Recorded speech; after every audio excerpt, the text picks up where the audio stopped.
Day 13లో మనం dictionaries అంటే ఒక రియల్ లైఫ్ ఎగ్జాంపుల్ తీసుకొని చూద్దాం. ఫస్ట్ ఆఫ్ ఆల్ అసలు డిక్షనరీ అంటే ఏంటో చూద్దాం. కీ వాల్యూ పేర్లో డేటా స్టోర్ చేసే స్ట్రక్చర్‌నే మనం డిక్షనరీ అంటారు. మీకు సింపుల్‌గా చెప్పాలంటే ఒక వర్డ్‌కి మీనింగ్ ఎలా ఉంటది కదా! సేమ్ అలాగే కీకి వాల్యూ అనేది ఉంటది. ఎగ్జాంపుల్ చూద్దాం. ఫర్ ఎగ్జాంపుల్ మీ ఫోన్‌లో మీ ఫ్రెండ్స్ నంబర్ అనేది సేవ్ చేసుకుంటారు. లైక్ రవి. సో, రవికి ఒక నంబర్, కళ్యాణ్. సో, కళ్యాణ్‌కి ఒక నంబర్.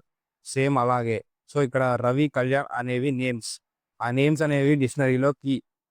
సో, ఇక్కడ రవికి ఒక నంబర్ ఉంటది. అండ్ అలాగే కళ్యాణ్‌కి ఒక నంబర్ ఉంటది. ఆ నంబర్ అనేది value.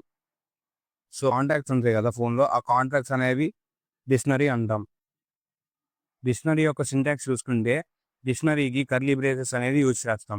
For example student equal to curly braces లోపల నేమ్. సో, ఇక్కడ నేమ్ అనేది కీ అనుకుంటే ఇక్కడ మధు అనేది value. So, name colon string Madhu age colon 20 అని తీసుకుందాం. ప్రింట్ స్టూడెంట్ అని ప్రింట్ చేస్తే అవుట్పుట్ అనేది ఇలా వస్తుంది. నెక్స్ట్ డిక్షనరీలో వాల్యూస్ అనేది ఎలా యాక్సెస్ చేస్తారో చూద్దాం. Student equal to name string Ravi. So, ఇక్కడ నేమ్ అనేది కీ, ఇక్కడ రవి అనేది వాల్యూ. ఇక్కడ ఏజ్ అనేది కీ, 19 అనేది వాల్యూ. బ్రాంచ్ అనేది సిఎస్సి అనేది వాల్యూ. సో, ఇలా డిక్షనరీలో ప్రతి కీకి ఒక వాల్యూ అనేది ఉంటుంది. ప్రింట్ స్టూడెంట్ ఆఫ్ నేమ్ అని ఇస్తే నేమ్ రవి అనేది ప్రింట్ అవుతుంది. Next print student of branch అని ఇస్తే బ్రాంచ్ సిఎస్సి అనేది ప్రింట్ అవుతుంది. డిక్షనరీస్లో ఇంపార్టెంట్ వచ్చేసి, సో, డిక్షనరీలో మనం కర్లీ బ్రాకెట్స్ అనేది యూజ్ చేస్తాం. ఎలా స్టోర్ అవుతుంది అంటే కీ వాల్యూ పేరులో డేటా అనేది స్టోర్ అవుతుంది. కీస్ అనేవి ఎప్పుడు యూనిక్‌గా ఉండాలి. సో, డిక్షనరీ అనేది చేంజబుల్ అంటే మ్యూటబుల్. దాంట్లో ఉన్న వాల్యూస్‌ని చేంజ్ చేయొచ్చు. So, dictionary is a collection of key value pairs.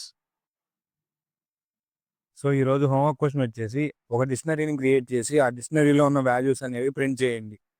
And అలాగే డే 13 యొక్క నోట్స్ కావాలంటే మన వాట్సాప్ అండ్ టెలిగ్రామ్ ఛానల్ అయితే ప్రొవైడ్ చేశాను. లింక్ వచ్చేసి బయోలో ఉంది. వెళ్ళి ఒకసారి చెక్ చేయండి. ఇలాగే పైథాన్‌ని సింపుల్ అండ్ ఈజీగా నేర్చుకోవాలంటే మన అకౌంట్‌ని ఫాలో చేసి, ఈ వీడియోని లైక్ చేసి మీ ఫ్రెండ్స్‌కి ఈ వీడియోని షేర్ చేయండి.